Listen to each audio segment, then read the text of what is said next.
Oi, pessoal.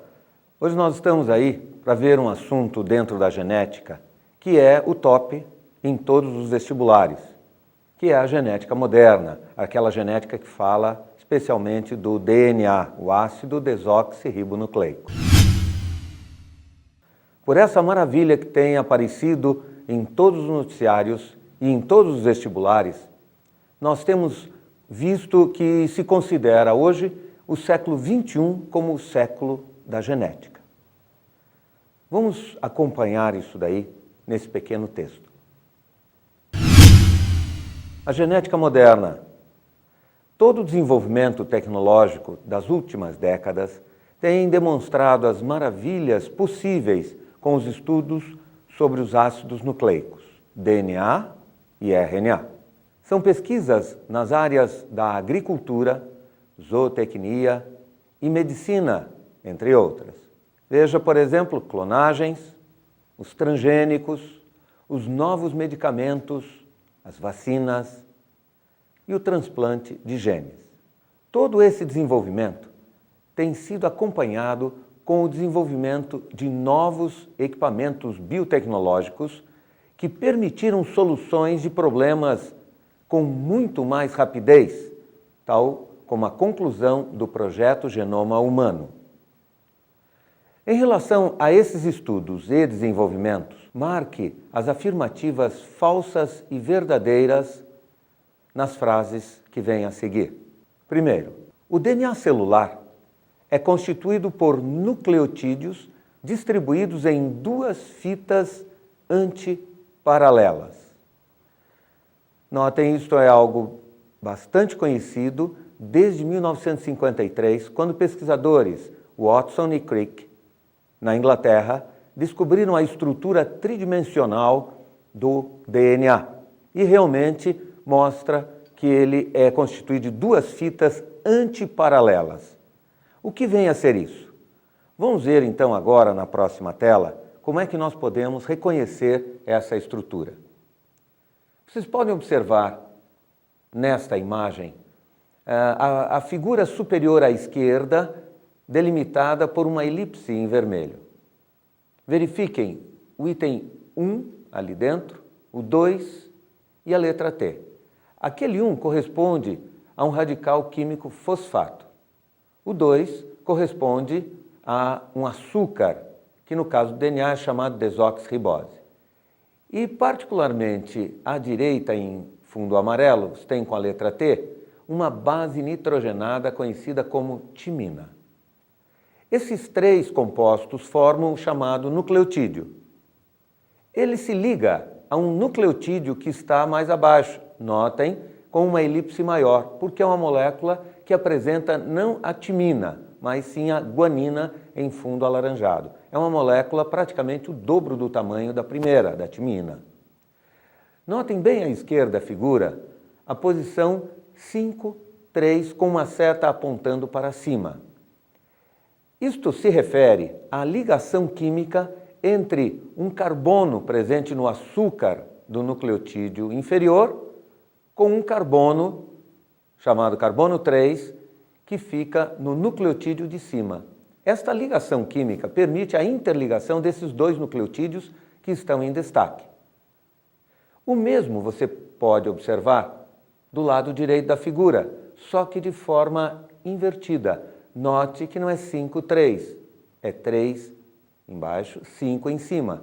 Isto porque as moléculas do outro lado, para poderem se encaixar com as da esquerda, elas têm de ser viradas de cabeça para baixo. Notem que os dois lados, com os nucleotídeos da esquerda, aqueles dois que estão em destaque, e os da direita, que não estão em destaque, mas também são dois, eles se encaixam no meio. E essas duas fitas seriam paralelas. Porém, como a da direita fica invertida em relação à esquerda, então é isso que nós chamamos de antiparalelas. Então, nós confirmamos que a primeira frase está correta, é verdadeira. A segunda frase diz o seguinte: a estrutura dupla em dupla fita do DNA permite o fenômeno da autoduplicação, garantindo a formação de cópias idênticas ao DNA original, especialmente em ação da enzima DNA polimerase. Então, vamos para esta imagem para conferirmos se a afirmativa é falsa ou verdadeira. Nesta imagem, o DNA é comparado com um zíper. Apresenta os dois lados, são as duas fitas antiparalelas. Notem, na parte inferior da imagem, está escrito enzima que abre o DNA. É uma enzima especial, ela vem rompendo as ligações entre o lado esquerdo e direito e afastando as duas fitas.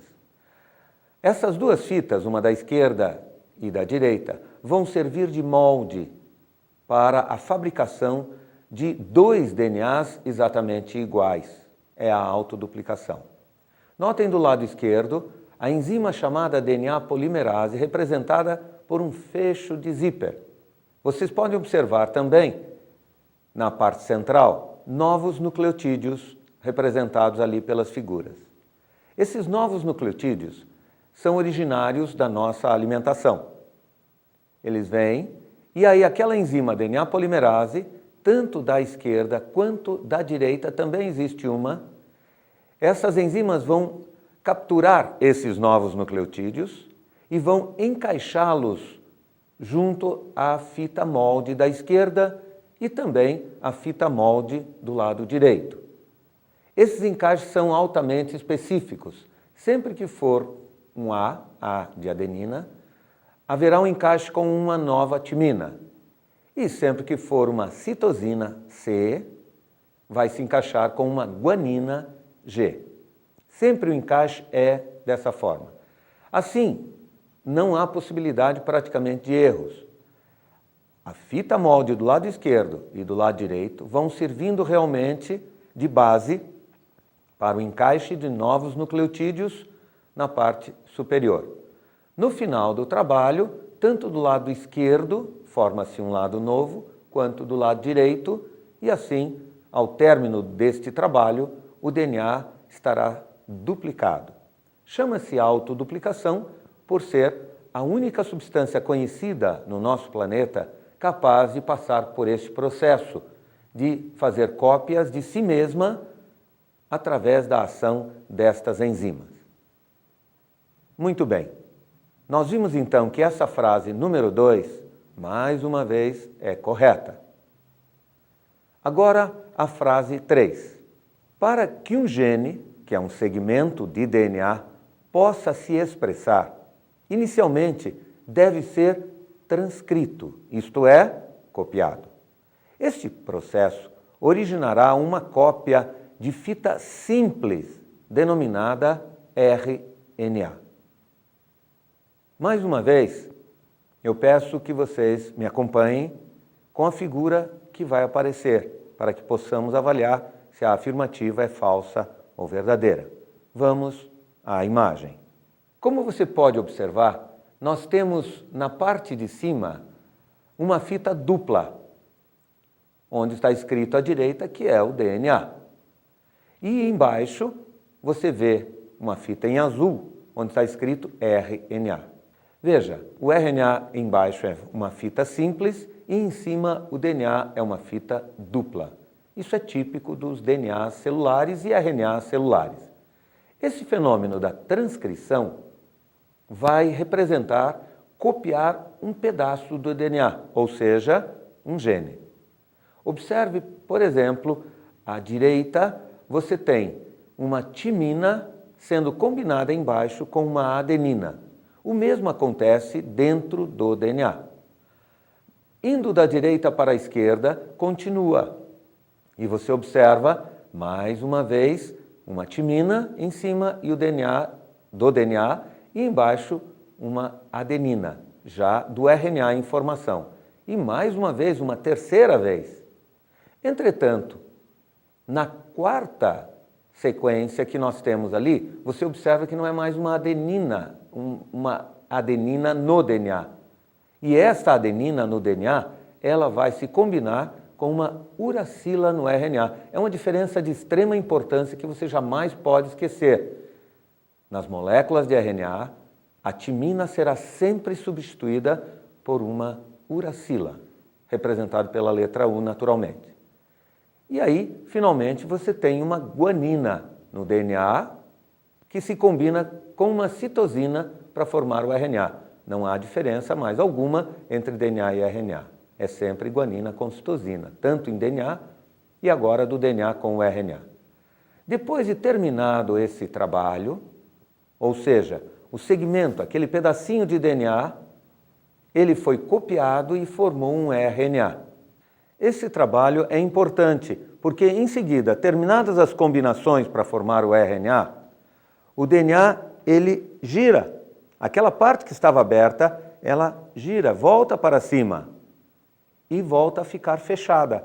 Ou seja, é importante, a tal da transcrição ela só ocorre no momento em que vai ser feita a cópia.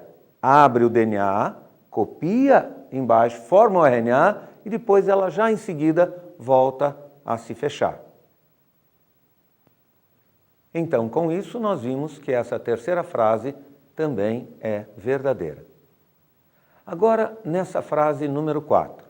As informações genéticas são diretamente traduzidas no citoplasma celular a partir do DNA para formar a proteína que irá expressar a característica genética. Esta situação, realmente, ela é fundamental na genética. Por quê? Quando você tem um gene, um pedacinho de DNA, ele é apenas a receita que orienta como a célula deve produzir uma proteína. É sempre assim. O gene é a receita e o produto final é a proteína. Esta proteína é que vai dar a característica genética. Como exemplo, a cor dos olhos.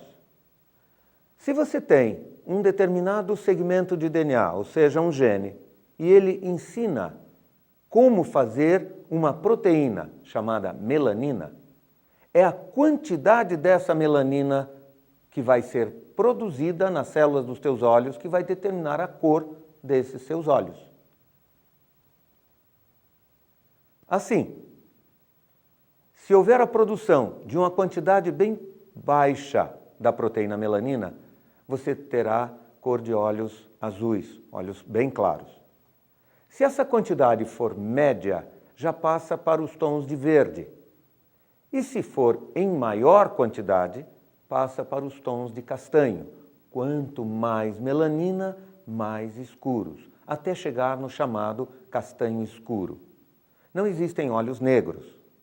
Seria a ausência total de luz, o negro, isso não existe. São olhos castanhos escuros.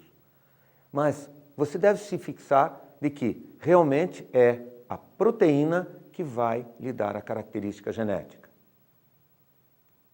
Um outro exemplo você tem com a produção da proteína insulina, que controla a taxa de açúcar no sangue e evita o diabetes.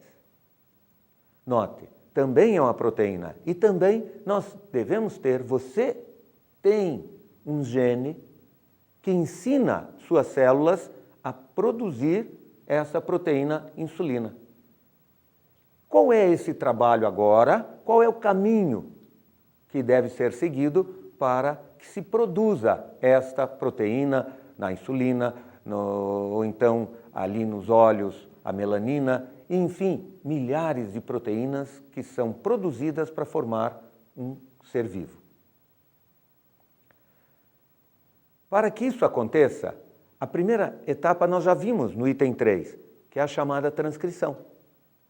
O gene tem de ser copiado. Não se usa o gene de forma direta. O DNA, o pedacinho de DNA, não é usado de forma direta. Ele é apenas copiado. É como se você tivesse um livro de receitas de cozinha e você copiasse uma receita. Isso é a transcrição. Em seguida, vem uma nova etapa. Esta nova etapa consiste na tradução, que é pegar a cópia da receita e vários componentes da célula vão trabalhar seguindo esta cópia da receita para determinar qual é a receita, a fórmula daquela determinada proteína. Esse segundo trabalho, então, vamos frisar, é chamado de tradução. Nós vamos poder acompanhar isso vendo isso aí através da próxima imagem. Observem o título da imagem, tradução, que é igual à síntese da proteína. Esta imagem é bastante completa porque ela começa desde a primeira etapa, a transcrição, que ocorre no núcleo da célula, onde fica guardado o DNA. Você pode observar ali à direita da imagem, com um fundo em lilás, você vê a imagem do DNA e vê que um pedacinho dele está aberto, é um gene. Este gene foi transcrito e vai originar inicialmente um chamado RNA-M, que está naquela fita verde que sai da direita para a esquerda, saindo do núcleo e indo para o citoplasma situado à esquerda. Ali então está o RNA mensageiro. Você pode observar que o RNA mensageiro é uma fita contendo nucleotídeos, uma fita simples, lembre-se. Esta fita simples, ela é constituída de códons. O que são códons? São palavras. Palavras escritas na linguagem genética, sempre palavras compostas por 3 letras, dentre das 4 que existem, A, T, C e G. É esta sequência de 3 em 3 letras que formam palavras e que, no conjunto, estarão formando frases, formando a receita. Vamos observar mais uma vez na figura. Vejam no RNA mensageiro. O RNA mensageiro apresenta códons, como está escrito ali na parte central superior da imagem. São códons diferentes, são palavras diferentes que indicam ingredientes diferentes a serem usados na produção da proteína. Vocês sabem do que é feita uma proteína? Ela é constituída de pequenas moléculas chamadas aminoácidos. Esses aminoácidos, em grande parte, também vêm na nossa alimentação. Nós comemos proteínas, desmanchamos e, com isso, libera aminoácido. Na natureza existem 20 tipos de aminoácidos. É a sequência desses aminoácidos que vai formar uma proteína. Se ela é aquela proteína dos teus olhos, ou se é a insulina, ou qualquer outra das milhares de proteínas. Para que nós possamos ter uma célula fabricando uma proteína correta, senão você vai ter algum problema. Por exemplo, se houver uma produção de insulina com defeito, você será diabético. A sequência dos códons é que indica a sequência desses aminoácidos. Como eu falei, é a receita. Mais uma vez, na imagem, você pode observar do lado direito, você tem ali escrito aminoácidos, são aquelas várias bolinhas coloridas. Esses são os aminoácidos que a célula recebeu depois que você fez a ingestão desses aminoácidos na sua alimentação. Esses aminoácidos estão soltos pela célula e eles precisam ir até o RNA mensageiro, onde uma estrutura que está ali com o nome de ribossomo do lado esquerdo da imagem, essa é a estrutura do ribossomo que é como se fosse o cozinheiro. Ele vai ler a receita, vai pegar os aminoácidos, vai colocá-los em ordem e montar a proteína, sempre seguindo a receita. Um outro problema é como os aminoácidos serão direcionados até o local da síntese da proteína, que é o ribossomo. Como é que ele vai? A célula fez um trabalho e desenvolveu moléculas especiais também de RNAs, que são responsáveis por capturar estes aminoácidos e levar até os ribossomos, onde ocorre a tradução ou síntese de proteína. De novo, na imagem, você pode observar na parte central da figura os RNAs T. RNA-T é RNA transportador. Ele tem 2 extremidades. Numa delas, ele é capaz de se ligar especificamente a um determinado tipo de aminoácido. E ele vai arrastar este aminoácido, como vocês podem observar na parte um pouco abaixo, no meio da figura, aquela bolinha azul. Aquilo ali é um dos aminoácidos que ele está arrastando em direção ao ribossomo. Lá chegando, ele tem também uma trinca, só que essa trinca é chamada de anticódon, e este anticódon vai lhe permitir o encaixe no códon específico do RNA mensageiro, e ali, então, ele chega como um motoboy celular. Ele faz a entrega do aminoácido. Em seguida, o ribossomo vai retirar este aminoácido do RNA transportador e vai ligá-lo a já uma cadeia de aminoácidos em formação ali na parte inferior da figura, onde está o número 4. Então, dessa maneira, vai sendo montada a proteína. De um em um, os aminoácidos vão chegando, vão sendo interligados e formam a proteína. Assim, na imagem ainda, na parte inferior direita, no número 5, já se mostra a proteína completa. Muito bem. Você pode observar todo um trabalho que ocorre no citoplasma, onde existe a produção da proteína. Quem realmente está trabalhando para esta síntese? O RNA mensageiro, que é a cópia da receita. O ribossomo, que na realidade também é feito de um tipo especial de RNA. E em terceiro, você tem o RNA transportador. Então, quem está realmente fazendo a síntese da proteína são as moléculas de RNA e não o DNA. O DNA é a receita original, que deve ficar guardada no cofre da célula, que é o núcleo. Por isso é que se faz uma transcrição, faz-se uma cópia da receita, leva-se essa cópia até o ribossomo e aí sim, a partir desta cópia, que é o RNA mensageiro, é que vai ser feita a proteína. Então, voltando à frase número 4, nós podemos observar que ali foi dito que é diretamente o DNA que origina a proteína. Não, não é assim. Não é diretamente. Esse DNA é e diretamente quem é usado é um RNA chamado mensageiro. Então, dessa forma, essa frase número 4 está falsa. Muito bem. Com isso, nós fechamos este assunto que, sem dúvida alguma, é um dos assuntos que sempre está sendo cobrado nos seus vestibulares aí em todo esse nosso país.